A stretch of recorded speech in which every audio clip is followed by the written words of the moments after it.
Buen día, gracias por sumarse a esta nueva sesión sobre acción climática. Ya estamos en el módulo 6, así que bueno, ya hemos pasado por un buen proceso de capacitación. Tenemos ese nuevo módulo, la semana que viene inicia el módulo 7. Así que mientras se van sumando algunos más participantes, les comento algunos anuncios, unos recordatorios. El primero es para todos los que están interesados en obtener el certificado de Flaxo, que son unos cuantos, por suerte. Recuerden que tienen hasta el lunes para contestarlo, el cuestionario número 2. También algo que nos consultan mucho es para aquellos que no llegaron a tiempo a responder el primer cuestionario. Les recordamos que a la finalización del curso se van a volver a abrir los cuestionarios, aunque obviamente va a haber alguna diferencia en el puntaje de los respecto a los quienes pudieron hacerlo primero. Bueno, vamos a iniciar con un recordatorio, un repaso, mejor dicho, de lo que fue la sesión pasada, del módulo 5. Voy a compartir una pequeña presentación y luego ya iniciamos la sesión correspondiente al día. Ahí espero que todos ya estén viendo mi pantalla. A ver si me deja compartir. Bien, ahí estamos. Bueno, la semana pasada, en el módulo 5, el tema fue la relación entre acciones locales y metas nacionales y globales. Tuvimos dos expositores. El primero fue Thomas Hale, él es docente en la Universidad de Oxford, es investigador, él vincula las instituciones políticas, las cuestiones nacionales con la negociación internacional. También contamos con la presencia de Ramiro Fernández, director de Cambio Climático y Nueva Economía en Fundación Avina. También es un profesional muy activo en términos de negociación y conocimiento sobre la política internacional. Con ellos estuvimos sistematizando y acomodando algunos conocimientos que se fueron dando durante el curso, vinculados a las NDC y del rol de los actores no estatales y subnacionales. Estuvimos hablando sobre el Acuerdo de París y la evolución a través del tiempo de la negociación internacional. Se comentó bastante sobre el Acuerdo de París, que ya ustedes lo habían estado escuchando, pero esto fue muy interesante para poder unificar los discursos. Nos comentaron, tanto Tomás como Ramiro, que ya hay más de 170 NDCs presentadas ante la Convención. Estuvimos comentando la importancia de estas contribuciones que asumen los países, estos compromisos que asumen los países, para tratar de mantener la temperatura el aumento de la temperatura del planeta en no más de 2 grados, e idealmente por debajo de 1,5 grados. También se resaltó que aunque todos los países están presentando sus esfuerzos y compromisos, esto aún no es suficiente para evitar el aumento de la temperatura por arriba de los 2 grados. Y también estuvimos mencionando sobre el último informe del IPCC, que menciona los riesgos que esto implican para el planeta. Respecto al rol de los actores no estatales y los gobiernos locales, estuvimos conversando bastante sobre las oportunidades que esto representa para todos los actores, tanto los del sector privado como las municipalidades, universidades, etc. Y cuáles son los espacios que tienen los actores no estatales para participar y vincularse con la política internacional. También estuvimos hablando sobre cómo esto tiene efectos directos e indirectos en el sistema climático, los efectos directos en el trabajo en mitigación, en adaptación, en busca de financiamiento, los efectos indirectos, como estuvimos hablando bastante sobre cómo las acciones activas, la participación activa de los actores no estatales tienen una incidencia en las políticas, en el desarrollo tecnológico, y también en la política y en la difusión en la sociedad civil. También estuvimos conversando sobre las oportunidades de vínculo entre los actores no estatales y los gobiernos nacionales. Se mencionaron distintos espacios disponibles en algunos países para generar estos vínculos, estas sinergias y esta integración entre lo que está haciendo los gobiernos a nivel nación y a nivel política internacional con las acciones que están realizándose en otros ámbitos. Esto es lo que les comentaba al inicio, ¿no? Que hicimos un paso por una línea de tiempo de la evolución desde la creación de la Convención de Naciones Unidas sobre Cambio Climático hasta el día de hoy, y cuáles son los compromisos y lo que se necesita y que quedó resaltado en el Acuerdo de París. Es un breve recordatorio de lo que se estuvo viendo. Ahora sí, vamos a pasar a los expositores del día. Nuestro primer expositor es Cristóbal Rebeco. Él es investigador del Centro de Servicios Climáticos de Alemania y fundador de AGAP Chile. Luego vamos a contar con Hernán Blanco. Él es parte del equipo de Avina y es el responsable en el país de Chile de los programas de cambio climático y agua. Bueno, Cristóbal, te escuchamos primero a vos. Bienvenido. Vale, muchas gracias. Aquí los saludo brevemente con mi cámara a todos en América Latina. Yo estoy acá en Hamburgo, aquí ya son las 4:08 de la tarde y hay un día de mucha lluvia afuera. Así que, bueno, no los voy a aburrir con el clima. Solamente quería saludarlos con la cámara. Voy a parar el video ahora y voy a compartir pantalla. Perdón un segundo. Ok. Fernanda, si me puedes indicar, porfa, si se ve mi pantalla. Sí, se ve bien. Vale, perfecto. Bueno, una de las cosas que puntualmente me solicitó en este caso la Fundación Avina para este programa con Action Lag era intentar hacer una bajada lo más pragmática posible a lo que serían los medios de implementación para la acción climática, ¿ya? Entonces, no voy a entrar en lo que es la discusión de lo que ustedes han visto ya hasta ahora para no ser redundante en qué es el Acuerdo de París, ni tampoco en definiciones sobre qué es acción climática. Más que nada voy a intentar mostrarles a través de ejemplos súper concretos cosas que, eh, como siempre se dice, caminante se hace camino al andar, cosas que más que nada por parte de la experiencia que yo he tenido trabajando con municipios en lo que es adaptación a cambio climático, considero que serían como buenas orientaciones para quienes están interesados en llevar adelante acción climática. Entonces, en ese sentido, lo que les voy a compartir ahora quizás incluso lo pueden tomar como una especie de checklist o manual de revisión para ir viendo un poco, cómo se hace esto de la acción climática, qué podemos hacer desde la perspectiva organizacional y quienes estamos impulsando proyectos o iniciativas, ya sea con gobiernos locales, empresas, países, etcétera. Eso, entonces, los temas de mi presentación se centran en 4 aspectos. Primero, voy a ir directamente cómo presentar y explicar propuestas de acción climática, principalmente para, en este caso, personas o instituciones que no están acostumbrados a usar esta terminología. Después, cómo medir la efectividad de propuestas de proyectos en el contexto de la acción climática, o sea, cómo evaluamos cuando un proyecto es un buen proyecto, básicamente, en cambio climático.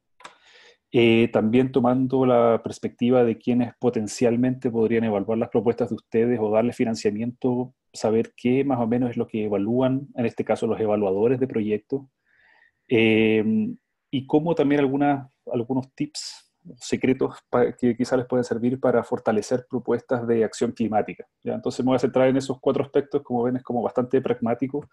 Voy a intentar hacerlo lo más dinámico posible. La verdad es que tengo puras de este tipo de diapositivas, las cuales preferí presentarlas en este formato porque creo que es más pragmático y si que ustedes pues quieren bajar la presentación, que entiendo que se van a compartir, pueden directamente ir utilizándola de forma más fácil, ¿ya? Entonces, en este caso, los invito a que nos pongamos en la dimensión de un proyecto en particular, el cual queremos presentar, ¿ya? Yo por mi experiencia, para hacer más expedito el diálogo, me voy a centrar en la idea de que soy un municipio que me interesa llevar adelante una acción climática, ¿ya? Y generalmente tengo que tener cosas bastante claras. Primero, eh, ¿por qué es necesario aplicar este proyecto? Y la necesidad de aplicar el proyecto responde ya sea desde la perspectiva de la mitigación, porque estoy interesado en reducir los gases de efecto invernadero que provienen, por ejemplo, de las emisiones de los autobuses o de la construcción local, o de los procesos de fermentación de residuos orgánicos, etcétera. O también porque quiero disminuir la vulnerabilidad ante las inundaciones o la exposición a a las olas de calor. Eh, entonces es muy importante empezar esta idea de la acción climática que corresponde básicamente si lo vinculamos a un aspecto de disminución de vulnerabilidad o reducción de los gases de efecto invernadero para simplificar lo que sería esta aproximación pragmática, ¿ya? Muy importante también es la data, o sea, cuál es la evidencia que apoya la necesidad de desarrollar este proyecto. Hay, justamente uno de de los temas que ha salido muy a la luz en el manejo de la información es la necesidad de generar datos, no solamente de integrar información científica, etcétera, pero también cuál es la memoria institucional, en este caso, de un municipio, de una empresa, en términos de decir, mira, cada año estamos teniendo mayores gastos a causa de las inundaciones que son más frecuentes o que son más grandes. ¿Existen mecanismos para mantener esa memoria institucional? Simplemente puede ser una tabla Excel que les permita dar cuenta de qué ha sucedido durante un evento extremo, donde ustedes den cuenta quiénes han sido afectados, cuántas personas, dónde, cuál fue el gasto involucrado en el presupuesto municipal, por ejemplo, puesto que son estos datos los que principalmente facilitan a quien no conoce el cambio climático decir, mira, esto tiene un costo para nosotros, ¿ya? Y a eso se refiere un poco la evidencia. Y por supuesto de la evidencia se derivan varios de los supuestos, y también podemos crear una narrativa, que eso es muy importante, sobre cuáles son los desafíos que actualmente estamos enfrentando en nuestro lugar de trabajo o en nuestro territorio. Esto es muy importante porque generalmente las narrativas de cambio climático, cuando nos llegan de afuera, llegan en una dimensión muy general, muy global, lo que está pasando en las sequías en los desiertos, en África, las hambrunas, las migraciones, pero ¿cómo se baja esto a lo que nos afecta a nosotros el día a día? Y en términos finales, ¿qué ofrecería esta propuesta en cuestión? Específicamente, ¿qué vamos a atacar? Cambio climático es algo que es transversal, es parte de un proceso de desarrollo. Por lo tanto, no podemos decir vamos a disminuir la vulnerabilidad del territorio, porque eso es tremendamente amplio.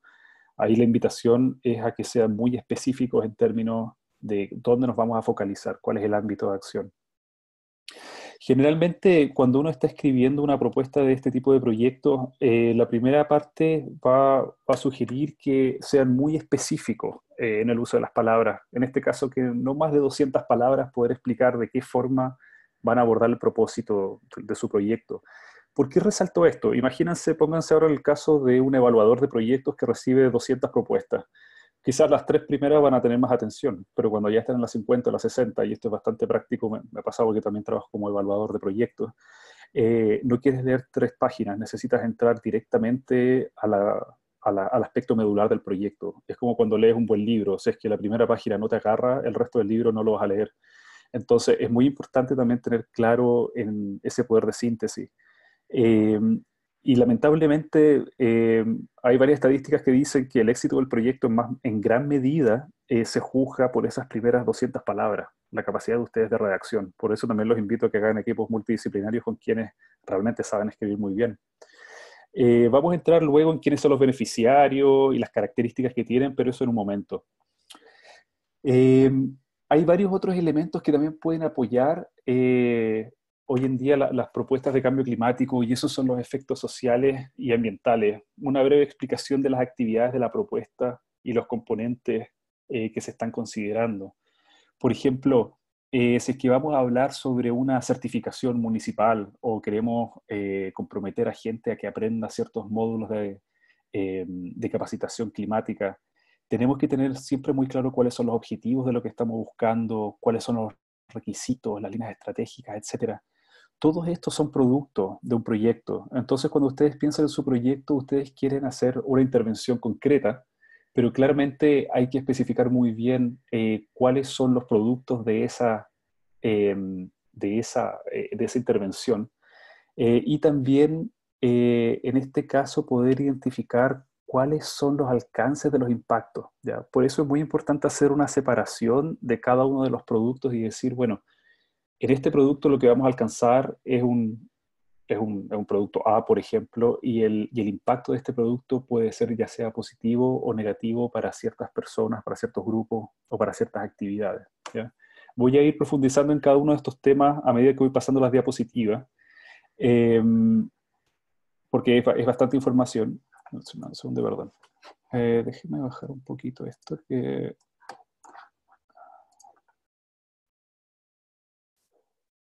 Ahí sí. Una de las cosas que son importantes en los resultados de los proyectos, si es que ustedes están trabajando en adaptación, bueno, en mitigación también aplica, ¿no? Es muy difícil medir en corto plazo los efectos de un proyecto de adaptación donde se disminuye la vulnerabilidad o la exposición, ¿no? Generalmente son proyectos que toman bastante tiempo. Entonces, si es que ustedes tienen un financiamiento para 1 año o 2 años para un proyecto, claramente una intervención que va a entregar resultados a 10 años va a ser poco consistente con lo que se pide en un proyecto, ¿ya? Entonces, en ese caso, una de las cosas que sirve bastante es poder parcializar ciertas metas, ¿ya? Por ejemplo, si es que la meta es reducir la exposición ante olas de calor en una ciudad, claramente no lo vamos a poder medir hasta que haya una próxima ola de calor o hasta que hayamos hecho ciertas infraestructuras. Entonces, puede ser que la implementación de ciertas infraestructuras como zonas verdes, como techos verdes, enfriamiento pasivo, puedan ser hitos de un proyecto que pueden ser bastante, que dan cuenta del progreso que se está haciendo, ¿ya?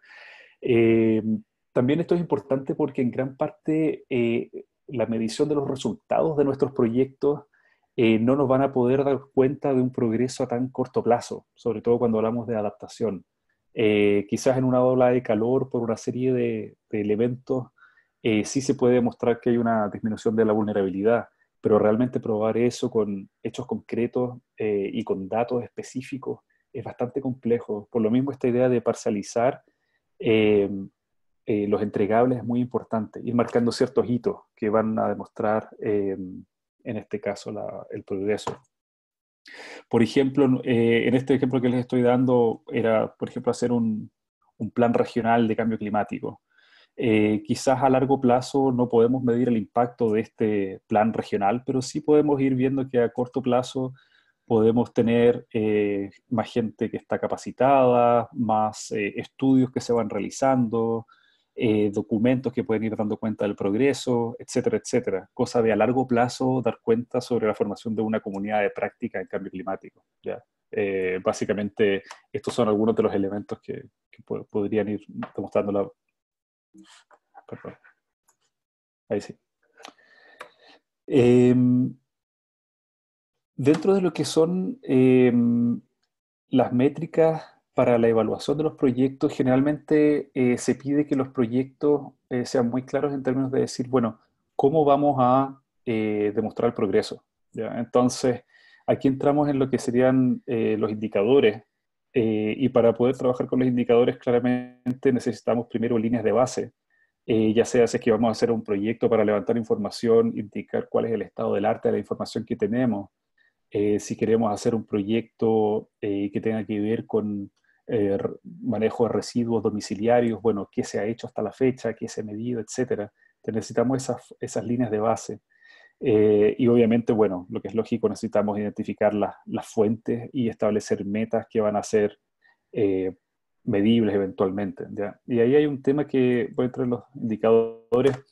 Hay una serie de indicadores para la sustentabilidad que les pueden servir también. Y uno de los aspectos centrales de estos indicadores es que podamos traducir en cifras el progreso que estamos intentando alcanzar. ¿ya? Eso es un ejercicio que es bastante central porque claramente quienes van a potencialmente entregarles apoyo, dinero, de la forma que sea, van a necesitar ver cuál es el progreso, cómo se están utilizando los recursos, ¿ya?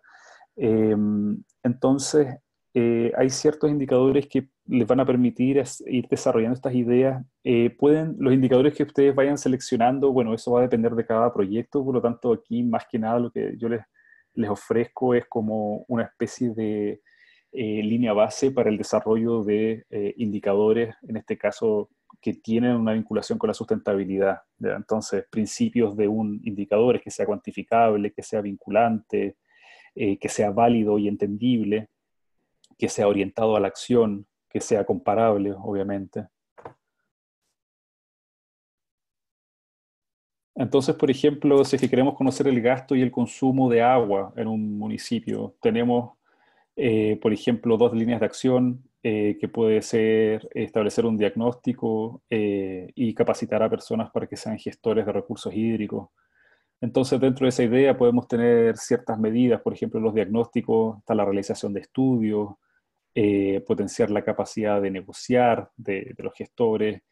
En este caso también podríamos ver, solicitar ciertos permisos de construcción o medidas de eficiencia hídrica voluntaria. El punto es ir determinando medidas que sean muy concretas para cada uno de los objetivos y de las líneas de acción que se vayan estableciendo en los proyectos mismos.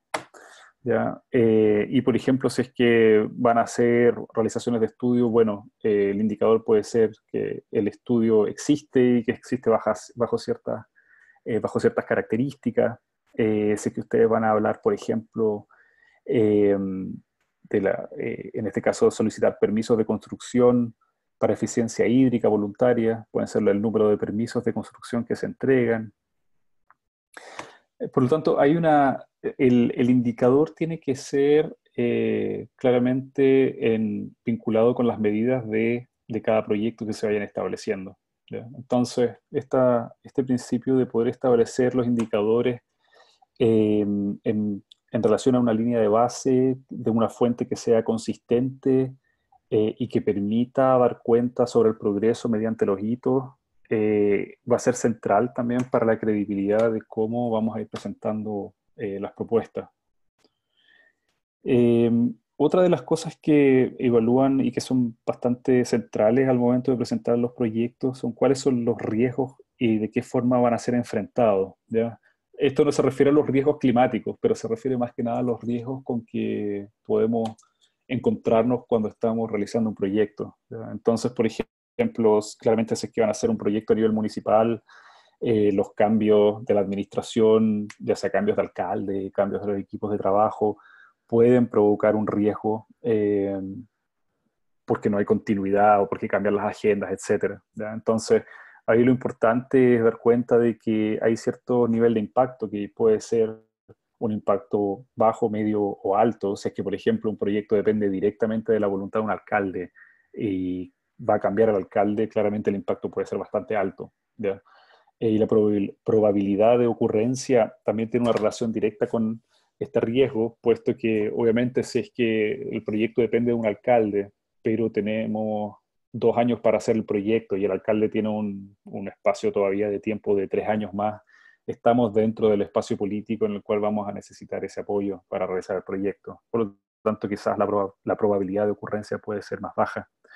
Pero lo importante de esto es poder establecer planes de manejo frente a estos riesgos. Saber, bueno, en caso de hacerse la pregunta, si sucede esto, ¿cuál es mi plan B? ¿Verdad? Eso da mucha consistencia a los proyectos, puesto que es como construir una casa, que al final del día, claro, necesitamos saber si es que se acaban los materiales, si es que hay un retraso, si es que llega una tormenta, ¿qué vamos a hacer? ¿Ya? Y esa pregunta también da bastante más certeza a quien está evaluando los proyectos. Y finalmente, el punto de escalamiento. ¿A qué punto sería necesario comunicar el riesgo? Si es que vemos que está sucediendo un riesgo, podemos quizás utilizar un sistema de semáforo. El riesgo todavía es bajo, lo podemos manejar, es controlable. Quizás cuando ya entra en un punto más alto, ya sería necesario indicar que estamos en un riesgo y que necesitamos apoyo o reevaluar las acciones de nuestro proyecto, ¿ya? Entonces, en ese caso, cuando ustedes escriban las propuestas, es muy importante poder reflexionar sobre ese espacio de riesgo. Eh, los evaluadores generalmente tienen muy claro que todos los proyectos, por muy buenos que sean, siempre corren riesgo. Y reflexionar sobre el riesgo no es demostrar una debilidad en los proyectos, al contrario, es estar consciente y demostrar que ha habido un proceso de reflexión sobre potenciales espacios de sorpresas que no queremos que estén, ¿eh? Las partes interesadas por los stakeholders, hay bastantes aproximaciones para determinar quiénes son las partes interesadas. Si ustedes van a la literatura, claramente se van a encontrar con varias propuestas. Eh, Creo que una forma que quizás puede ser más simple, pero creo que es bastante efectiva, es poder determinarlo según los niveles de interés e influencia que tengan dentro del contexto del proyecto, ¿ya? Entonces, en ese sentido, por ejemplo, si es que identificamos que eh, necesitamos apoyo de un ministerio nacional, un ministerio de medio ambiente o un ministerio de infraestructura, de obras públicas, cuál es el interés de este ministerio, por ejemplo, en nuestro proyecto, y en relación a su influencia, establecer si es que estamos en un buen pie para integrarlo como actores, ¿ya? Esto es súper importante porque si es que vemos que hay actores de alta influencia en nuestro proyecto, ya sea porque tienen una voz política, porque pueden quizás vetar ciertas acciones del proyecto, porque pueden facilitar oportunidades, etcétera, y necesitamos que estén con nosotros, eso también nos permite generar estrategias para acercarnos a ellos, y también poder explicar de por qué es importante su involucramiento y el interés que ellos puedan tener. Por lo tanto, la relación interés-influencia es una relación recíproca y que la tenemos que tener muy clara cuando traemos a las partes interesadas. Generalmente las partes interesadas es que vemos en un proyecto municipal, en teoría podríamos decir, bueno, todos los vecinos del municipio potencialmente se verían afectados. Eh, y en ese caso, claramente, bueno, es bastante caro involucrar a todos los vecinos de un municipio si estamos hablando de municipios de, no sé, 300.000 personas en una toma de decisión.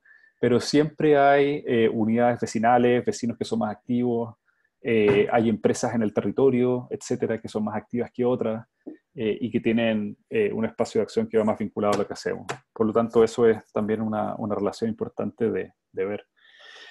Eh, en- Cuando se habla de la sustentabilidad, no hablamos de la sustentabilidad como una relación entre aspectos económicos, sociales y ambientales. La sustentabilidad de los proyectos se enmarca en lo que es la capacidad de un proyecto de continuar una vez que el apoyo externo ha sido acabado.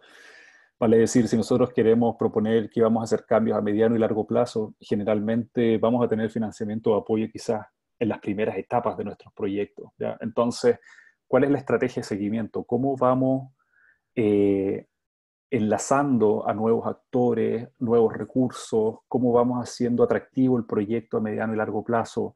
¿Cómo vamos asegurándonos que hay un aspecto de innovación en términos de cómo vamos haciendo crecer conceptualmente nuestras ideas y nuestros proyectos?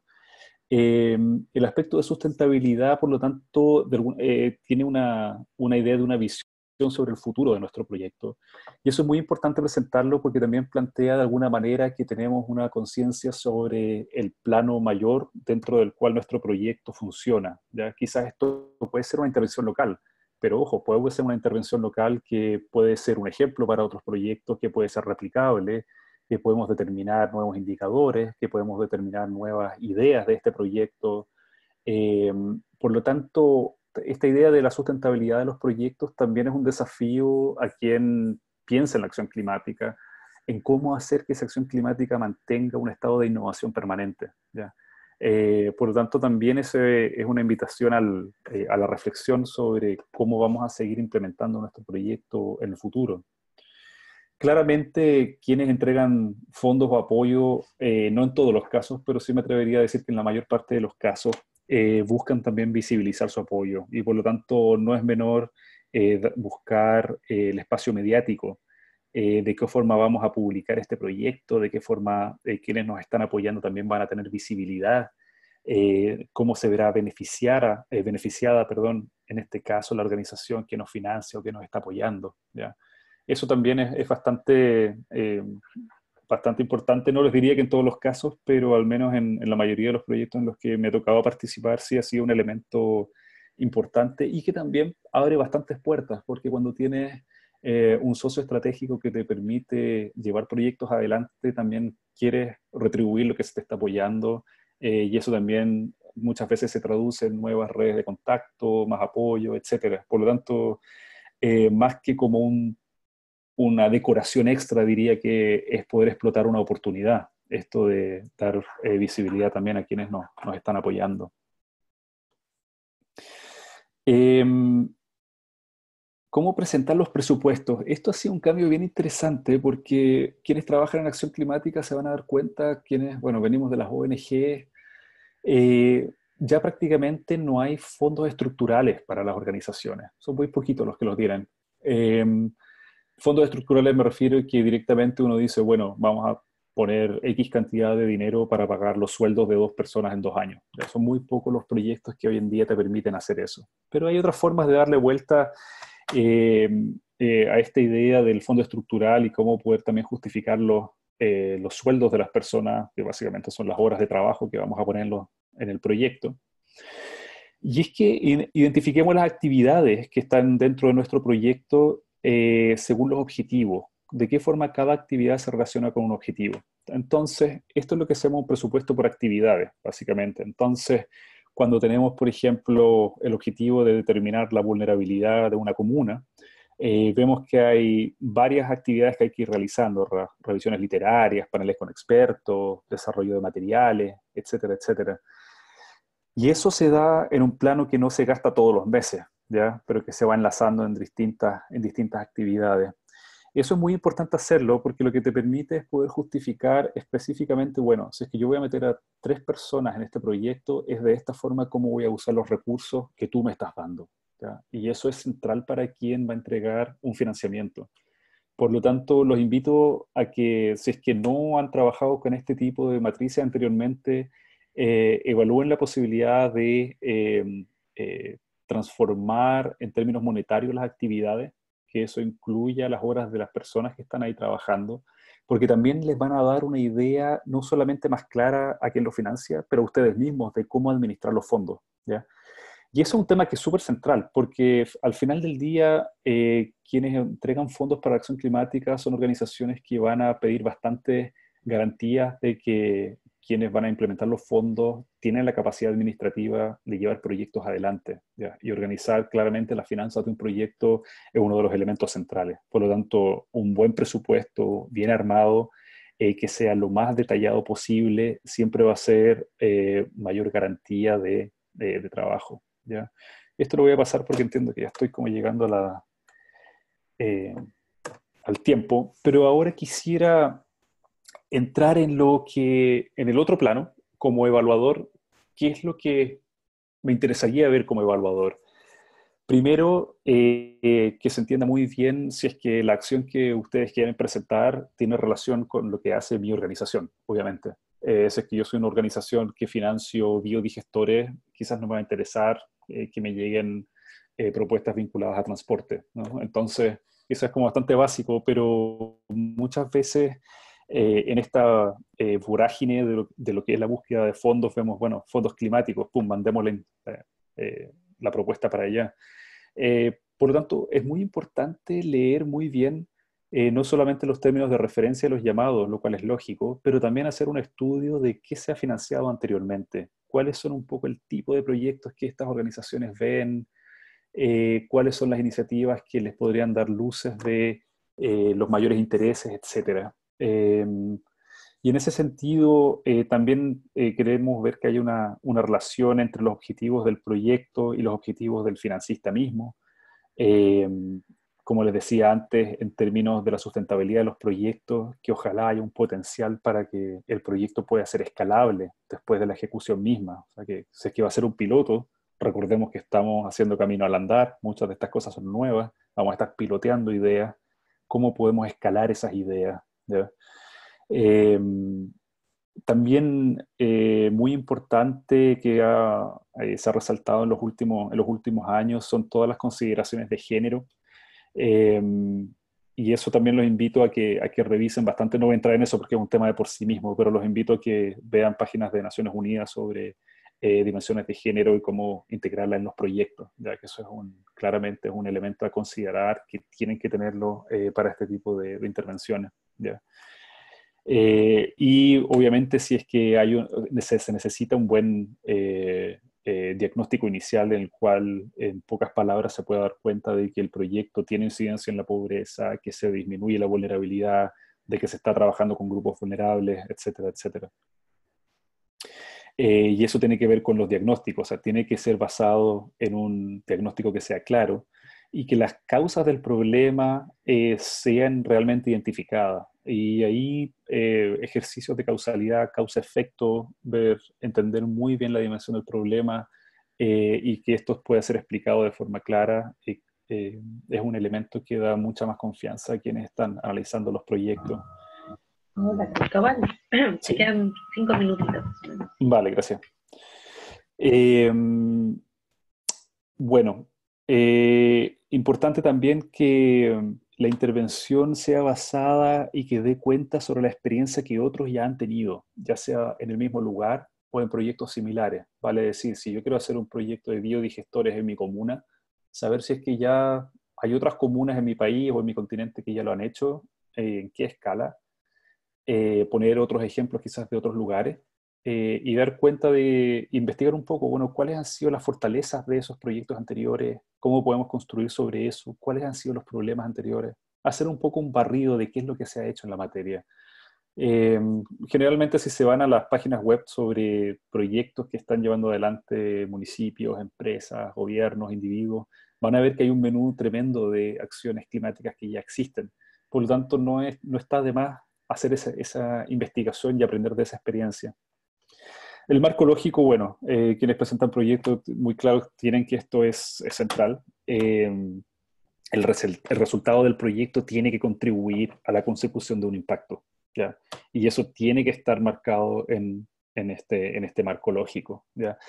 Las componentes del proyecto, cómo se relacionan con los resultados, estamos integrando una línea de base, hay una respuesta, hay una coherencia en todo lo que estamos viendo desde lo que es el diagnóstico versus lo que estamos buscando generar como impacto y la modalidad de llegar a ello, ¿ya? Y eso son elementos centrales de un marco lógico que tienen que estar en el proyecto. No todos los proyectos especifican o dicen explícitamente presenta su marco lógico, pero de alguna forma el resumen del proyecto de por sí ya es un marco lógico, ¿ya? Por lo tanto, quizás una forma de explicar esas 200 palabras iniciales podría ser basarse en esta idea del marco lógico, ¿ya? La viabilidad, bueno, claramente que hay suficiente experiencia, que hay capacidad administrativa, que ojalá tengan referencias de trabajos que ya han hecho anteriores, que están todos los insumos para que una vez que nos den los fondos, si es que se prueban, que el proyecto pueda llevarse adelante, y también la identificación de los riesgos potenciales, vale decir, volviendo al tema de los riesgos anteriormente, la viabilidad de un proyecto tiene que ver también con esa reflexión sobre los potenciales riesgos, ¿ya? El impacto y la adicionalidad tiene que ver con la mejora según la línea de base, ¿ya? Y eso es muy importante y ahí volvemos a la relación con los indicadores, que esa adicionalidad tiene que ser medible, es cuantificable, ¿ya? ¿Cuántas personas han mejorado? ¿Por qué? ¿En relación a qué? ¿Ya? ¿Cuántas nuevas infraestructuras se han implementado? ¿Cuál ha sido el impacto de esas infraestructuras? Etcétera, ¿ya? Eh, pero también es importante ver que muchas veces hay adicionalidad que no es directa según nuestro proyecto y que vendrían siendo especies de co-beneficio y que también es muy importante en este caso con las partes interesadas identificar cuáles son esos co-beneficios, ¿ya? Porque eso solamente lo van a saber quienes están siendo impactados por el proyecto y claramente esa relación a ustedes les va a servir para dar más competitividad en la propuesta en términos de decir, mira, hemos identificado con nuestros beneficiarios que estos son elementos que podrían servirles más allá de lo que es el impacto directo del proyecto, ¿ya? Bueno, la sostenibilidad de los proyectos, ya lo mencioné, cofinanciamiento, generalmente los proyectos hoy en día nunca van al 100%, siempre van a ir quizás un 50-50, 70-30. Lo importante de esto es que ojalá vayan otras partes interesadas que puedan ser cofinancistas, verificar bien si es que hay formas de entregar en especie, por ejemplo, ya sea con voluntarios que puedan trabajar, con materiales que ustedes ya tengan que puedan traer, pero eso es importante tenerlo súper en mente porque rara vez los proyectos van a entregarles el 100%, ¿verdad? Generalmente las organizaciones no lo hacen también por una especie de garantía de ver que realmente la propuesta en sí es tan interesante que los invita a ustedes también a hacer una parte de una inversión en que eso se lleve adelante, ¿ya? La capacidad administrativa, bueno, eso no lo voy a mencionar porque es bastante autoexplicativo. La credibilidad de la organización, eh, sí, o sea, requisitos administrativos tienen que tener toda la cartera de documentos que les permitan avanzar en eso. Ya, explicitar muy bien cuáles son las fuentes de monitoreo y evaluación, tienen sus indicadores, de dónde vienen, cómo los interpretamos, pero también cómo vamos a asegurarnos de que somos capaces de ir a medir, ¿ya? Y eso también es tremendamente complejo, sobre todo cuando hablamos de proyectos que tienen un impacto a largo plazo, pueden ser bastante grandes, ¿ya? Entonces, también mucha honestidad en términos de qué es medible y qué no. Un indicador puede ser muy bueno, pero si no es medible, realmente no nos va a servir para nuestro trabajo. Y eso también es importante explicitarlo.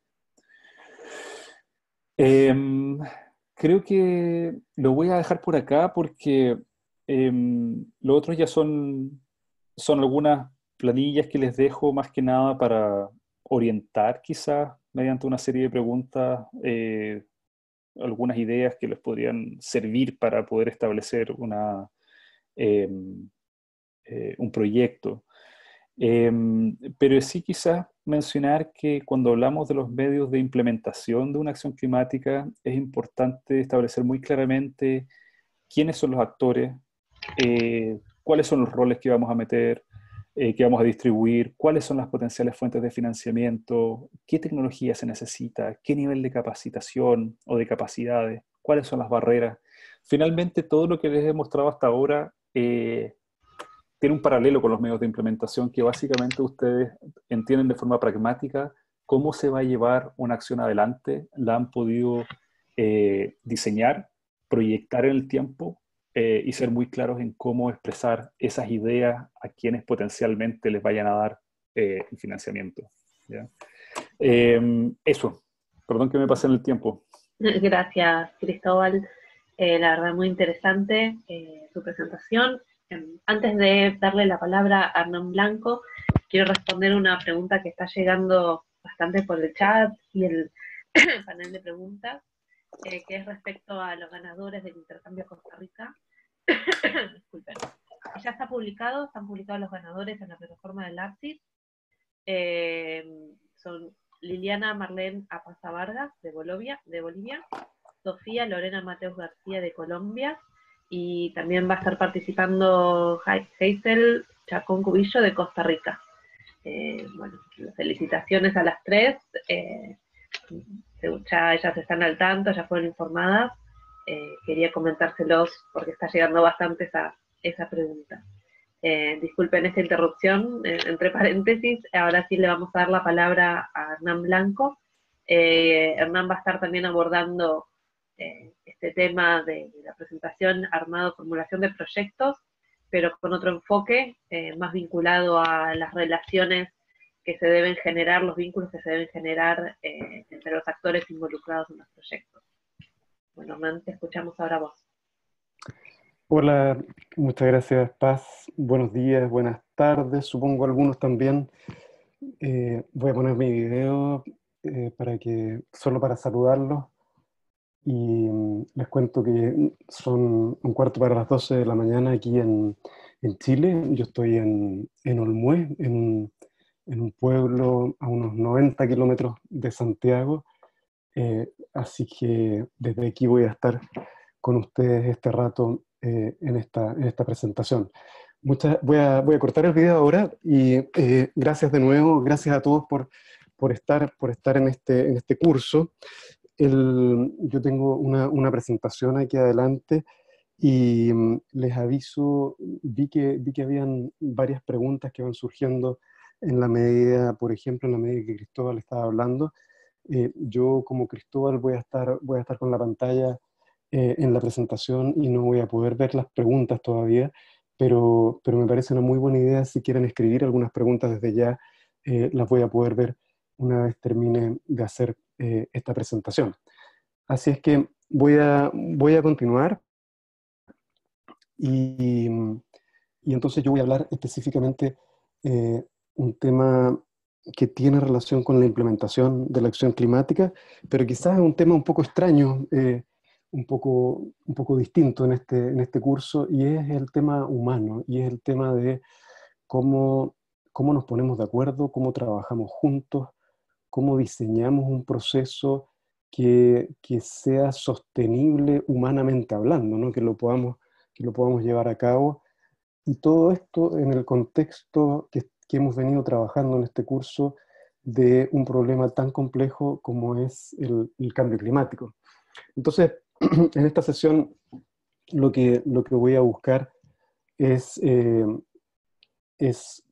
muy brevemente, como ustedes saben, intentar conversar con ustedes sobre cómo lograr esto, porque tal como dice acá, fortalecer la acción climática implica desafíos importantes desde la complejidad de este proceso, pasando por priorizar acciones que pueden ser muy diversas, ¿no? Y escuchábamos a Cristóbal hablar de adaptación, de esto sin duda de recursos limitados y que supongo que todos ustedes lo viven en su día a día. Trabajar más aún con personas de distintos sectores, de distintas organizaciones, con distintos niveles de educación, niveles de conocimiento, superar miradas, paradigmas tradicionales hacia paradigmas quizás distintos, ¿no? De futuro, nuevos, paradigmas tradicionales como por ejemplo enfrentando el desarrollo con el medio ambiente, ¿no? Que es mucho de lo que hemos estado acostumbrados por bastante tiempo. Entonces, la idea aquí es ponernos de acuerdo, actuar coordinadamente, actuar hacia la consecución de alianzas, que es una palabra que por ahí se ocupa en los contenidos de esta sesión. Y tal como lo refleja la figura que está ahí, yo creo que esto de ponernos de acuerdo y actuar coordinadamente, bueno, lo ilustra la figura, pero se trata bastante de lo que está ahí y representa claramente un desafío importante. Y el contexto no es fácil, estamos en un contexto que es muy apremiante, lo sabemos todos, seguramente muchos de ustedes y lo han tratado en este curso, fueron testigos del último informe del IPCC, revelado hace pocas semanas atrás, ¿no? Un par de semanas atrás, que habla de la real urgencia del cambio climático para todos nosotros hoy día. El contexto es difícil, no solo en términos físico-naturales, digamos, producto del cambio climático, sino que también en términos sociales, en términos, diría, incluso me atrevería a decir sociológicos, psicológicos, políticos, etcétera, ¿no? Vamos hacia un progreso que a ratos no entendemos mucho qué exactamente significa, o si lo que se está manifestando realmente es lo que queremos, ¿no? Y eso es lo que ilustra esta segunda lámina que les pongo ahí. Hablamos entonces de construcción de alianzas, hablamos de trabajar juntos, todo lo que le escuchábamos recién a Cristóbal pasa por sentarnos y ponernos de acuerdo y trabajar juntos, efectivamente, para un mismo fin. Y esto es lo que yo me quiero concentrar en estos pocos minutos, pasa por, creo yo, y esta al menos es mi experiencia, conocernos, algo quizás no tan trivial, para nada tan trivial, hablar sobre nuestras expectativas, ser explícitos en términos de nuestras expectativas, moderarlas, acomodarlas, comprenderlas. Yo les diría acá que, al menos en mi experiencia de unos 25 años trabajando en temas ambientales y en temas de participación, de diseño de procesos, de manejo de conflictos, el tema de expectativas es un tema tremendamente central, un tema que muchas veces hace que, al tener expectativas muy diferentes, los procesos no resulten, ¿no? Y fracasen o incluso generen o degeneren en diferencias y conflictos.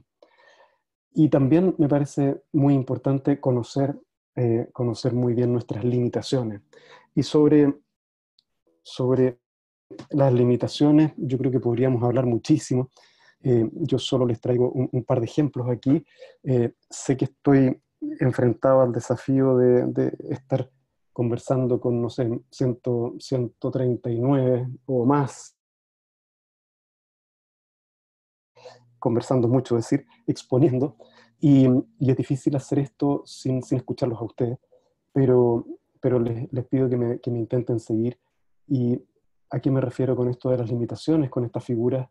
En esta figura que yo estoy marcando acá, ustedes ven seguramente unas manchas ahí negras, y algunos de ustedes seguramente ya empieza a ver algo en este circulito. Eh, yo les voy a dar algunas pistas. Ese algo es un animal que grande, bastante grande, ¿no? Que habita particularmente en África, y seguramente algunos de ustedes ya lo están viendo, quizás más personas de ustedes lo están viendo, y en realidad lo que hay acá es una jirafa. Es una jirafa, es la cabeza de una jirafa con su cuello. Eh, Quizás algunos de ustedes todavía no ven lo que yo estoy diciendo, pero les voy a señalar acá con el cursor el cuello de esta jirafa, es el que estoy señalando, el ojo de esta jirafa es el que está ahí, y acá está la cabeza, ¿no? La nariz, el hocico y sus orejas y cachos. Entonces, nos cuesta seguramente ver esta jirafa, pero lo que quiero con esto no es que ustedes vean la jirafa precisamente, sino que una vez la han visto, ahora que la han visto seguramente muchos de ustedes, espero una gran mayoría, yo les pediría una cosa, les pediría: dejen de ver la jirafa ahora, ¿no? Intenten volver a ver solo manchas y no ver la jirafa. Y eso es muy difícil, ¿no es cierto? Y eso habla de alguna de nuestras limitaciones, en el sentido de que cuando vemos algo, ¿no?, que está a lo mejor de acuerdo a nuestros patrones, a nuestros conocimientos, a nuestras expectativas también, es muy difícil luego que podamos cambiar nuestra manera de mirar, cambiar nuestra opinión, abrirnos a otras posibilidades. Por otra parte, este cubo que está aquí, ¿no?, esta figura, seguramente ustedes ya la pudieron identificar y relacionar con un cubo. Yo lo que les diría es que en esa figura que ustedes están viendo ahí, si ustedes hacen un esfuerzo, hay dos cubos, no hay uno solo, hay dos cubos. Según cómo miremos, según cómo observemos, y lo voy a hacer muy breve, probablemente el cubo que ustedes están viendo inmediatamente es el que tiene esta cara que yo estoy rodeando, que sale, ¿no es cierto?, del plano de la pantalla. Esa cara que estoy subrayando, ¿no?, que estoy siguiendo. Pero también pueden concentrarse y ver esta cara que yo estoy ahora rodeando, como saliendo del plano. Y fíjense, intenten hacer el esfuerzo entonces de ver este cubo que yo estoy señalando ahora, que está saliendo del plano como hacia la derecha y hacia arriba, mientras que cuando estoy pensando en esta cara que sale, esta cara está saliendo hacia la izquierda y un poco hacia abajo del plano, ¿no? Y el ejercicio interesante aquí con este cubo es intercambiar, ¿no es cierto? Es decidir yo, intencionar yo cuál es el cubo que estoy viendo, ¿no? Y si pueden intentar jugar un poco entre ver uno y otro de estos dos cubos. Entonces lo que quiero decir con esto es que nuestra manera de observar no es completamente neutra. Debemos hacer un esfuerzo, debemos intencionar lo que queremos observar. Entonces, estoy poniendo todos de los elementos que son importantes cuando estamos observando fenómenos, cuando estamos trabajando básicamente juntos. Entonces, quiero volver a un par de puntos. Quiero volver, por una parte, al quiénes somos, ¿no? Al conocernos que yo les hablaba, que me parece tan fundamental cuando estamos trabajando en estos temas complejos, en acción climática. Y aquí a lo que me refiero es a varios niveles. Por una parte, podríamos pensar que es importante que un grupo de personas que trabajamos, que somos el equipo de un proyecto de acción climática, nos conozcamos muy bien, ¿no es cierto?, a la hora de embarcarnos en un proyecto de acción climática. Por otra parte, un proyecto de acción climática puede involucrar a muchísima gente, ¿no? Un proyecto de una medida de mitigación, por ejemplo, o varias medidas de mitigación en distintos sectores de la economía, como puede ser transporte, generación de energía, la industria, etcétera, puede convocar a múltiples actores, tanto del sector privado, del sector público, académico, consultores, ONGs, etcétera. Y trabajar junto con esos actores disímiles puede ser un desafío grande, y ahí conocernos es a lo que me refiero, es algo bastante importante. Y la pregunta que aparece ahí en rojo me parece relevante. Nos tomamos el tiempo para conocernos, y este me parece que es un paso fundamental en cualquier proceso de construcción de relaciones, que de hecho sería un proceso entonces de diseño, de implementación de acción climática. Y aquí distinguiría rápidamente tres niveles en nuestros tipos de relaciones y de conversaciones. Conversaciones en la base acá de esta pirámide, que podríamos decir que son para construir una relación, donde el énfasis debería estar en quién soy yo, quién es el otro, quiénes son los otros. Un segundo nivel en esta pirámide de conversaciones que apunta a explorar posibilidades, y que lo podríamos decir en breve, son conversaciones del tipo ¿qué hago yo? ¿Qué haces tú? ¿Qué hace el otro? Y un tercer nivel de conversaciones que podríamos decir son conversaciones para coordinar acción, donde en realidad la palabra clave podría ser ¿qué podemos hacer juntos? Entonces, quizás un orden natural de este tipo de conversaciones en nuestros procesos es justamente de abajo hacia arriba, ¿no? Y el problema es que, por lo menos desde mi experiencia y punto de vista, buena parte del tiempo estamos en esta cúspide, estamos coordinando acción, estamos sentándonos a trabajar con gente que muchas veces no conocemos, ¿no es cierto? Y entramos directamente a coordinar acción, ¿no? Tú vas a revisar el informe, tú vas a preparar una minuta, yo voy a hacer tal cosa, voy a contactar a otras personas y nos vamos a juntar en una semana, y así, etcétera, etcétera. Entonces, nos quedamos mucho en la coordinación, que no digo que esté malo, es fundamental, pero dejamos de lado otros niveles de conversación que me parece que son muy importantes. Entonces, en unos pocos minutos voy a pasar una lámina por cada uno de estos si ustedes quieren, pasos que me parecen, o elementos que me parecen muy fundamentales a la hora de llevar a cabo un proceso participativo. Y estoy hablando de un proceso de construcción de alianza, estoy hablando de un proceso de trabajo en grupo, estoy hablando de un diseño a lo mejor que puede involucrar desde 5 personas o menos hasta 300, 500 o más personas. Yo creo que los elementos son bastante similares. Ustedes podrían pensar que este es algo así como un esqueleto que podríamos considerar para los distintos procesos que llevemos a cabo, donde la carne que le vamos a poner a este esqueleto va a ser quizás un poco distinta según el proceso que estemos llevando a cabo. Entonces, esto dice, por una parte, obtener un mandato, que se refiere a cuál es la importancia, ¿no? Y reconocer la importancia de lo que estamos haciendo, específicamente acá en términos de acción climática, armar un equipo, muy relacionado con lo que estaba hablando yo hasta aquí, definir e implementar una estructura de gobernabilidad, ¿no es cierto? Y hemos escuchado mucho, y seguramente ustedes también hoy día, de grupos asesores, de grupos técnicos, de grupos directivos, eh, etcétera, etcétera, ¿no? A eso me refiero con gobernabilidad, identificar y juntar a los actores, y Cristóbal nos anticipaba algo ahí respecto de esto mismo, reglas del juego que me parece que son fundamentales en procesos de esta complejidad, diseño del proceso y cómo podemos diseñar entonces un proceso de este estilo, nuestra capacidad para prevenir y manejar conflictos y la necesidad de evaluar y ajustar.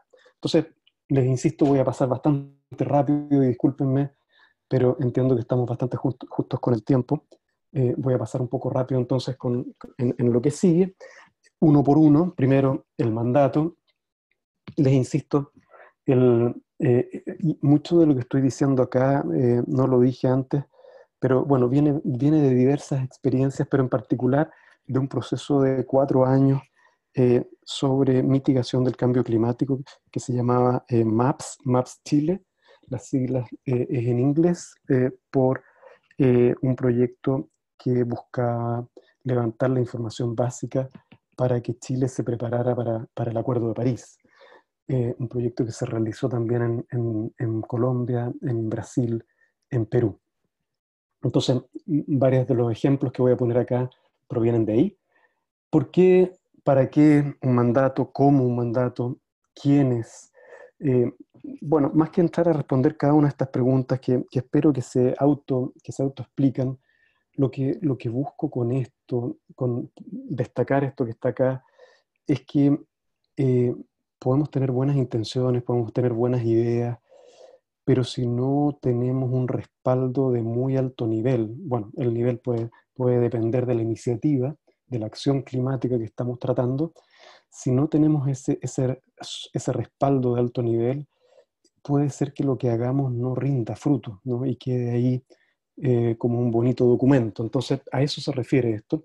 Lo que ustedes ven en pantalla es el mandato que tenía el proyecto MAPS Chile, y son 6 firmas de 6 ministros de Estado que entregaban un documento de un par de hojas donde se establecía lo que esta iniciativa MAPS Chile tenía que hacer. Entonces, debe haber una necesidad, como dice ahí, de alto nivel, un sentido de propiedad también, de que lo que estamos haciendo y los resultados eventuales van a ser efectivamente utilizados. Armando el equipo, esto puede sonarles un poco casi trivial a algunos de ustedes, quizás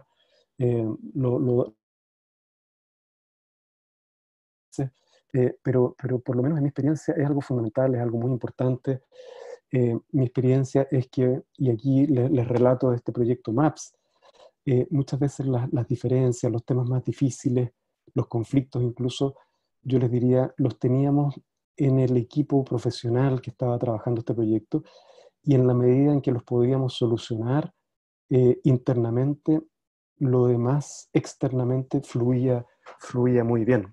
Entonces, creo que fue Santo Tomás de Aquino quien dijo que no podemos dar lo que no tenemos, y a lo que me refiero acá es que, claro, el equipo que trabaje en esto, por ejemplo, en una acción climática, debe cuidar mucho su capacidad de relación, su capacidad de construir, ¿no es cierto?, un grupo, su capacidad de manejar diferencias y conflictos.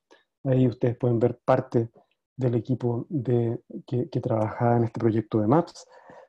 Fundamental entonces tener un buen espíritu de equipo con capacidad razonable para prevenir y manejar conflictos. Lo que sabemos es que en la realidad, claro, nosotros nos presentamos muchas veces muy ordenadamente como organización, como equipo de trabajo, y en la práctica sabemos que la cosa es bastante más compleja. En gobernabilidad, el tercer tema, eh, muchas veces acá, y lo veíamos con lo que nos presentaba Cristóbal, hay numerosos actores, frecuentemente existe una pobre coordinación, una comunicación interinstitucional, fue mi experiencia al relacionarme con diversos ministerios en este proyecto MAPS que les contaba. Muchas veces hay una relación de competencia más que de colaboración entre las distintas agencias o actores, y entonces se hace muy importante anticipar, perdón, perdón, anticipar temas. Por ejemplo, en el caso de este proyecto MAPS, tuvimos un cambio de gobierno que teníamos que anticipar. La gobernabilidad entonces debe ser acordada lo antes posible, los roles deben ser lo más explícitos posible. No pretendo detenerme mucho en esta lámina, pero es simplemente para que tengan una idea, una sensación de la gobernabilidad y de la complejidad del sistema de gobernanza en el caso de MAPS Chile, donde teníamos, fíjense, 5 niveles. Teníamos decisiones finales tomadas por un comité directivo interministerial de 14 personas, de 7 ministerios. Teníamos sugerencias e insumos para las decisiones de un grupo de construcción de escenarios donde participaban 60 personas de sectores público, privado, académicos, ONGs, consultores, además del comité directivo y del equipo profesional. Teníamos grupos técnicos de trabajo que aportaban insumos, elementos, información, datos, experiencia. Y aquí estamos hablando de mucha gente, realmente 40 personas, hay que multiplicarlo por cada uno de los sectores que estaban ahí. Teníamos consultores sectoriales del orden de 6 equipos consultores, en fin, y el equipo profesional del orden de 14 personas, y múltiples interacciones entre todos ellos. Voy a ir redondeando, y no me quedan muchas láminas ya.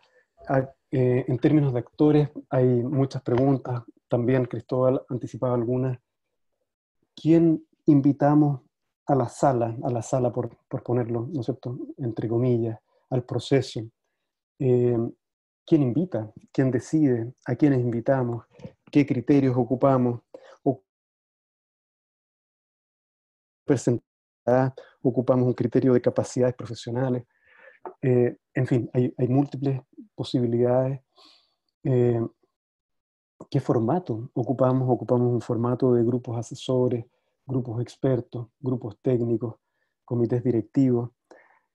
Los desafíos creo que son inmensos y seguramente muchos de ustedes los han vivido.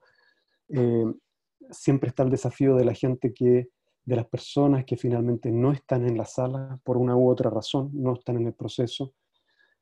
Siempre está el desafío de la confianza, actores que a lo mejor tradicionalmente no confían entre ellos, no existe una base de confianza. Muchas veces hay intereses en conflicto, muchas veces hay costos o pagos que es necesario cubrir para garantizar la participación. La participación de la sociedad civil muchas veces no es fácil lograrla porque tienen a veces otras prioridades, etc. El contacto personal es importante y claro, cuando se trata de procesos más masivos no es fácil garantizarlo. Cuando son procesos grandes de acción climática en particular, pero procesos entonces que involucran muchos sectores, muchas personas, las reglas del juego son fundamentales, si no esto puede devenir en un caos. Y para definir roles, para definir derechos y deberes, para anticipar temas complejos, maneras de abordarlo, estas reglas del juego pueden significar o pueden tocar temas como quién participa, quién no participa, cómo se toman decisiones, cómo nos relacionamos con los medios de comunicación, cómo abordamos la confidencialidad, cómo abordamos la calidad de la información, la autoría de publicaciones, en fin. En el caso que les estoy relatando, teníamos reglas del juego definidas por escrito, les diría yo, para distintos niveles, comités directivos, grupos de construcción de escenarios, etc. Y no solo aquí es importante tener reglas del juego, sino es importante idealmente que podamos elaborar conjuntamente cuáles son esas reglas relevantes.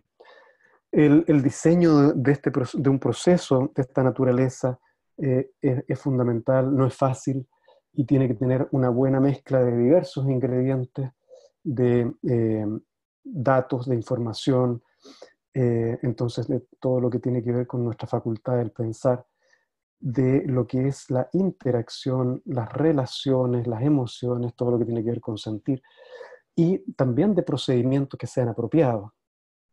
Tiene que tener un sentido de ritmo, una frecuencia.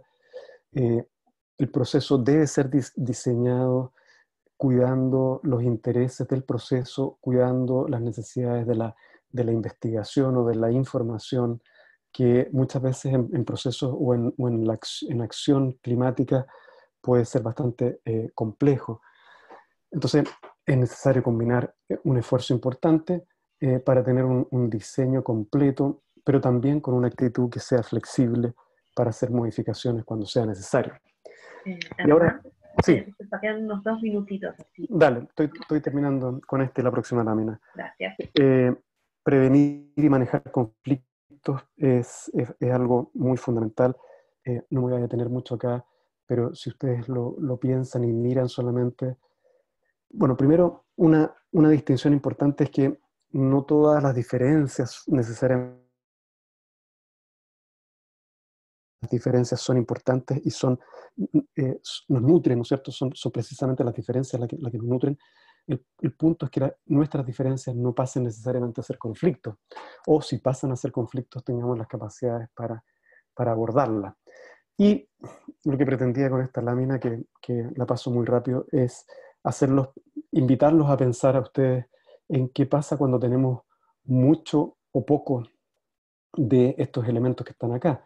Contenidos, ¿no es cierto? Ideas, información, datos, interacción y procedimiento. ¿Qué pasa cuando tenemos mucho o poco de cada uno de estos? Y les insisto, solo se los voy a mostrar ahí y pueden ver tal vez algunos, solo por ejemplo les digo, si tenemos mucho de información, de datos, probablemente va a ser el caso que los árboles no nos dejan ver el bosque, ¿no? Si tenemos poco, a lo mejor vamos a caer en la especulación, en la arbitrariedad y en la falta de credibilidad. No voy a recorrer toda la tabla, pero ahí ustedes pueden ver distintos tipos de conflictos. Y por último, y con esto cierro, la evaluación es fundamental en este tipo de procesos, sobre todo si es que queremos ir mejorando en el tiempo. Creo que quizás un tema es que estamos acostumbrados a hacer evaluaciones, si es que las hacemos, muy unidimensionales, y deberíamos hacer evaluaciones que sean más multidimensionales, como está señalado acá en la lámina. Creo que eso es lo principal. Muchas gracias y voy a parar entonces acá.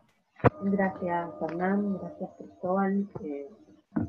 La verdad, 2 presentaciones más interesantes y apropiadas para este momento del curso, ¿no? Donde ya hemos pasado por una gran cantidad de conocimientos técnicos y ahora es momento de abordar aspectos más vinculados a la implementación de los proyectos, tanto desde un punto de vista de organizarse, de cómo escribirlos, cómo presentarlos, como también cómo organizarnos entre las personas. 2 visiones súper complementarias las que tenemos hoy. Les voy a transmitir algunas de las preguntas que están llegando para ustedes. No nos queda muchísimo tiempo, así que voy a elegir algunas. Hernán, por un lado nos preguntan esto que vos lo mencionaste, que sabemos que en la práctica es bastante difícil, que es coordinar las acciones dispersas en grupos de trabajo, ¿no? Tanto de una misma institución como cuando uno quiere trabajar con otras instituciones. Ponen como ejemplo con otras ONGs.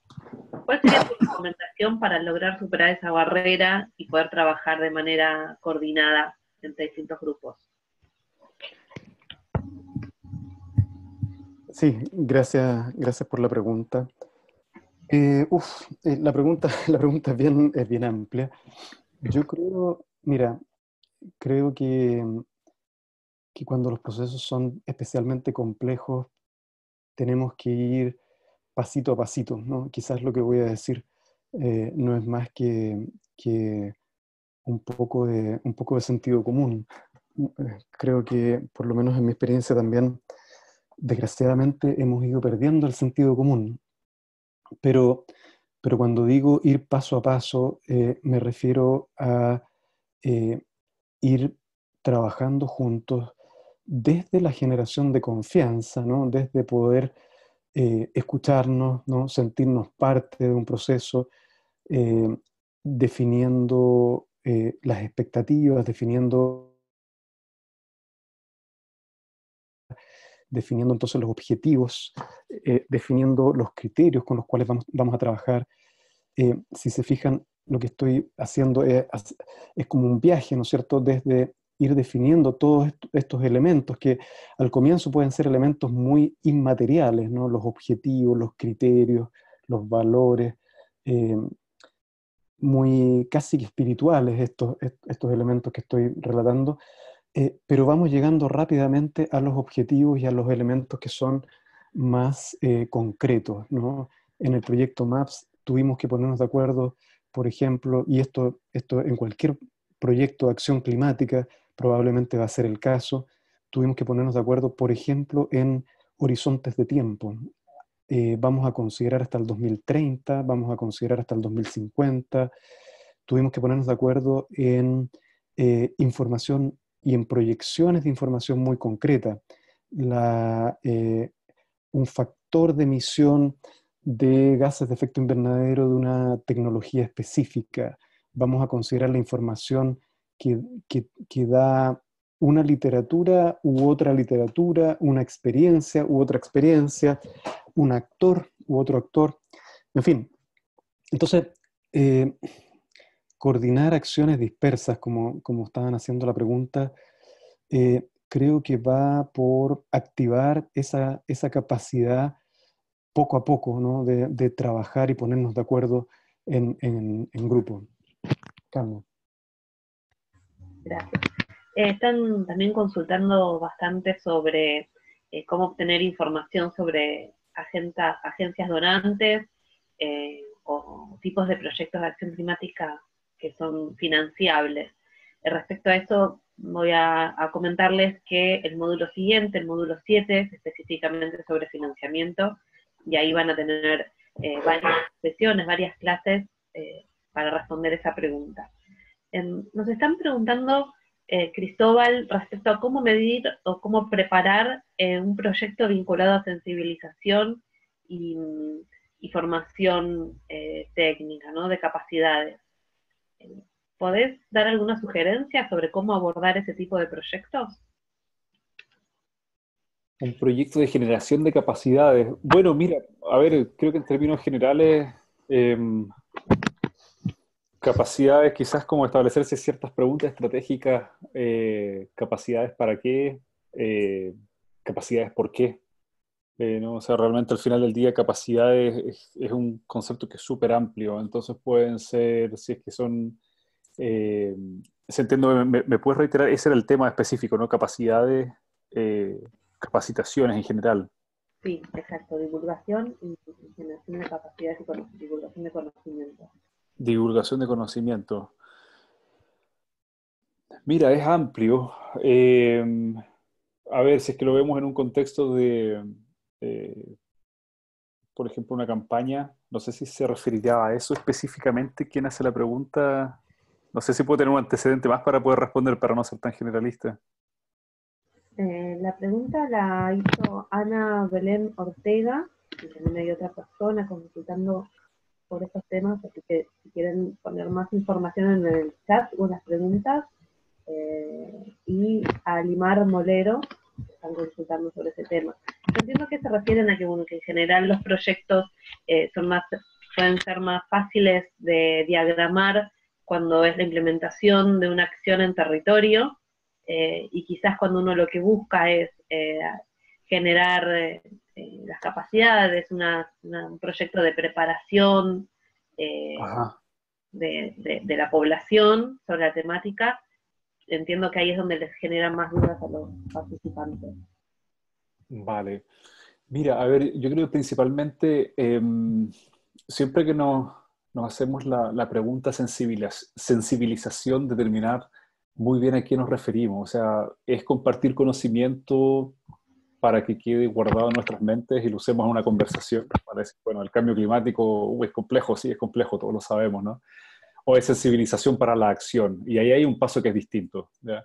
En términos generales, la diferencia va en cómo hacemos que la información no quede pasivamente en nuestras mentes, y cómo somos capaces de juntar recursos para llevar acciones adelante. Por ejemplo, sensibilización con nuestros vecinos. ¿Qué nos interesa? Sensibilización política, vale decir que para las próximas elecciones municipales vamos a hacer un plan de concientización para que los candidatos a alcalde presenten planes de cambio climático o iniciativas de cambio climático, o queremos concientización política para que los vecinos en grupo puedan exigirle a su alcalde más acción o más responsabilidad ambiental o climática, o queremos sensibilización para que las universidades locales puedan ser más activas en relación a compartir información con el municipio, o abrir sus aulas para que también los vecinos puedan entender mejor una dimensión más científica del cambio climático, o queremos sensibilización de las empresas a nivel local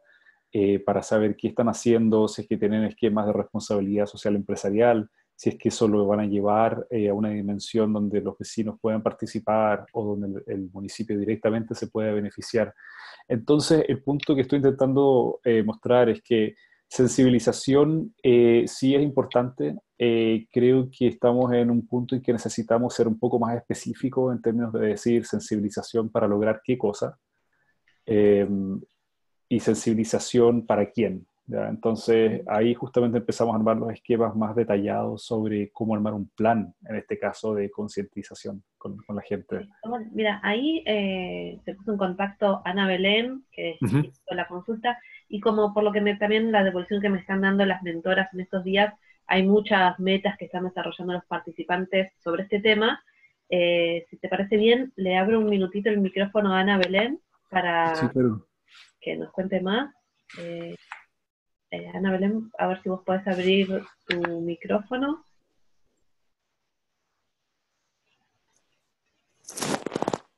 Eh, no te, no te escuchamos. Mientras, Fernanda, ¿le podrás habilitar el micrófono? No nos queda muchísimo tiempo, espero que lleguemos. mm, mientras Fernanda le habilita el micrófono a Ana Belén, nos preguntan si hay alguna metodología o guía a seguir para trabajar en equipos, ¿no? Para generar estas alianzas que vos mencionás, esta confianza que vos mencionás. ¿Le sugerirías alguna bibliografía a los participantes? Sí, gracias por la pregunta. Creo que existe bastante información, metodología. El problema, y aquí hago un juicio bien personal, es que muchas veces caemos como en las recetas, muchas veces caemos en, bueno, recetas quizás es la mejor palabra. Y estas situaciones, estamos hablando de situaciones humanas, ¿no? De trabajo con otras personas, de relaciones con otras personas, son situaciones que si bien pueden responder quizás a alguna pauta más o menos genérica, las soluciones pueden ser muy distintas dependiendo de las realidades, dependiendo de los actores que están involucrados, etcétera, etcétera. Entonces, creo que quizás para quienes estén interesados, vale la pena conocer experiencias. Hay bastante experiencia escrita, desgraciadamente mucho en inglés, no tanto así en español, respecto de este mismo proyecto MAPS. Hay información escrita de este proceso que yo les relataba. Si googlean MAPS Chile, deberían llegar a las publicaciones. Eh, pero como les digo, en inglés hay bastante más información disponible que me parece que puede ayudar en estos casos. Digamos. Gracias. Sí, creo que algo que vos mencionaste también es el sentido común y creo que es algo que tenemos que poner a práctica a Sí, diario. también. Bueno, ahora sí, Ana, a ver si te podemos escuchar. Sí, buenos días con todos. Muchas gracias, Paz, por el espacio y de manera resumida, la acción de sensibilización propuesta es básicamente como que, bueno, lograr una sensibilización a nivel mundial, aprovechando la incidencia que tiene el movimiento al que yo pertenezco en la gestión ambiental del encuentro a nivel mundial más grande, que reúne la mayor cantidad de personas a nivel global, que es la Jornada Mundial de la Juventud, a realizarse en enero 2019, este enero. Entonces, básicamente era hacer esta sensibilización a través de romper un récord Guinness, aprovechando que va tanta gente, en su mayoría jóvenes, hasta los 30 años. Entonces, el romper un récord Guinness haciendo una acción de sensibilización, igual con alrededor como que de las imágenes de unos planetas y que se ha grabado desde arriba con un dron, y básicamente es eso, como que enviar un mensaje, no sé, masivo a nivel mundial, se podría decir. Y, y bueno, y luego como que, como tenemos la base de datos de todos los participantes, seguir como que con los que quieran un proceso de formación en este tema ambiental y climático, y obviamente que de acuerdo a cómo sigan el proceso de formación, que acabe en la implementación de una acción a nivel local de donde uno de los participantes se encuentre. Entonces, no sé si por lo que es tan grande y por lo que también al inicio es algo abstracto, no sé cómo, no sé bien cómo plantear así cosas más concretas. Eso es básicamente. Tu duda sería cómo abordar una estrategia para ese tema. Exacto, sí, más que todo como que medir, porque en el paso 3 sobre todo como que pedían cosas mucho más específicas, o sea, más concretas, que tal vez al momento de lo que es una sensibilización es un poco más difícil de medir esos resultados al inicio de la acción climática. O sea, las preguntas concretas sobre la preparación del paso a paso, para tu caso puntual, se la puedes dirigir a tu mentora, pero lo que sí me parece importante rescatar de tu caso, y que entiendo que se repite mucho por lo que estamos viendo en los trabajos que están realizando los participantes, es esta duda sobre cómo abordar metas que quizás no tienen tanta claridad respecto a resultados cuantificables, ¿no? Eso sí creo que es algo interesante. No sé si Cristóbal o Hernán pueden, pueden hacer algún aporte sobre algún concepto a tener en cuenta a la hora de abordar estrategias y proyectos vinculados a cuestiones quizás no tan cuantificables. Se las compliqué. Bueno, voy a improvisar un poco. La verdad es que yo no soy experto en comunicaciones, no es mi área, pero sí cosas que me ha tocado quizás ver por foros, por proyectos o por participar en discusiones. Les voy a poner el caso de cómo concientizar a un alcalde, ¿ya? Porque la verdad es que creo que después de haber formado esta red chilena de municipios en cambio climático, tuve varias reuniones, primeras reuniones con más de 40 alcaldes. Entonces, creo que sí pude ir entendiendo un poco la importancia de conocer muy bien cuando tú quieres concientizar. ¿A quién vas a concientizar?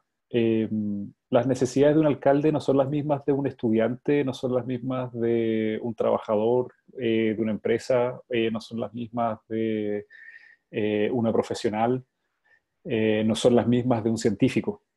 Un alcalde tiene sus agendas, tiene sus tiempos políticos, tiene agendas que compiten con cosas que son tan importantes como la educación o la salud, entonces ¿por qué van a priorizar cambio climático? ¿Ya?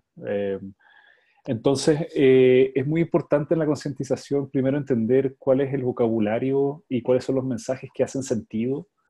Eh, Quizás eso puede ser una forma de mostrar progreso en las iniciativas de cambio climático. Quizás un primer paso es demostrar que la iniciativa sí considera hacer un diagnóstico de a quién se va a comunicar, cuáles son los mensajes que son impactantes o que tienen sentido para esa persona o para esa audiencia en particular. Y en términos de impacto no se refiere solamente en decir, mira, el cambio climático es algo que es malo, sino también entender en términos políticos cómo esa palabra malo, desafiante o bueno se manifiesta, ¿ya? Cómo lo entendemos en términos políticos. Puede ser pérdida de credibilidad política, puede ser conflicto con nuevas agendas, etcétera. Entonces, quizá un poco redondeando la idea, esta idea de concientización, yo creo al menos que no puede ser una concientización general, no es como tirar una malla de pesca al mar, o sea, tiene que ser muy bien diseñado para una audiencia en particular, y eso puede ser un primer paso.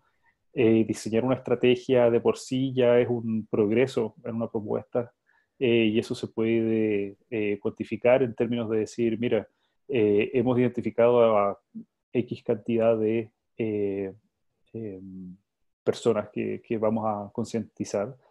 Nuestra actividad considera, por ejemplo, la realización de un grupo focal para entender mejor cuáles son las necesidades y cómo nos comunicamos con ellos. Otro entregable o otra actividad podría ser, podemos diseñar un menú de ciertas ideas que nos van a servir para poder llegar a esas personas. Otra idea es dónde lo vamos a presentar, esta concientización, por cuánto tiempo, cuál va a ser el costo si es que hay algún material de por medio, y claramente qué esperamos con esta concientización.